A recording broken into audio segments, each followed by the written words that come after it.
আসসালামু আলাইকুম। আলহামদুলিল্লাহ, এবার বাড়ি থেকে আসার সময় জারিফের নানা জারিফকে ১,০০,০০০ টাকা দিয়েছে।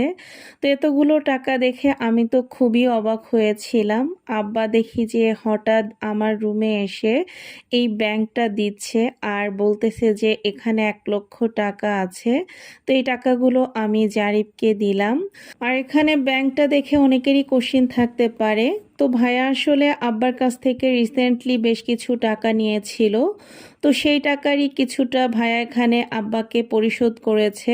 আর আমার ভাইয়া যেহেতু বিজনেস করে, তো ভাইয়া মাঝে মধ্যে এভাবে ব্যাংকে টাকা জমিয়ে রাখে। এর আগেও আমি অনেকগুলো ভিডিওতে আপনাদেরকে দেখিয়েছিলাম। আর এখানে একসাথে এতগুলো টাকা দেখে জারিফ তো মহা খুশি। আসলে টাকা পেলে এই পৃথিবীতে খুশি হয় না এমন মানুষ পাওয়াই অনেক কঠিন। আর এই টাকাগুলো ছাড়াও আসার সময় জারিফ তার মামা ও নানার কাছ থেকে আরও ১২,০০০ টাকা পেয়েছিল, যেগুলো সবসময় পেয়ে থাকে। এছাড়াও জারিফ তার সুন্নতে খতনাতে নানা ও মামার কাছ থেকে আরও ২০,০০০ টাকা পেয়েছিল। তো জারিফ যত টাকা পেয়ে থাকে ওগুলো জারিফের নামেই রেখে দেওয়া হয়। নানা বাড়ি থেকে এরকম ভালোবাসা আসলে সবাই পায় না, তাই ভিডিওটা তৈরি করে রাখলাম যাতে জারিফ বড় হয়ে দেখতে পারে।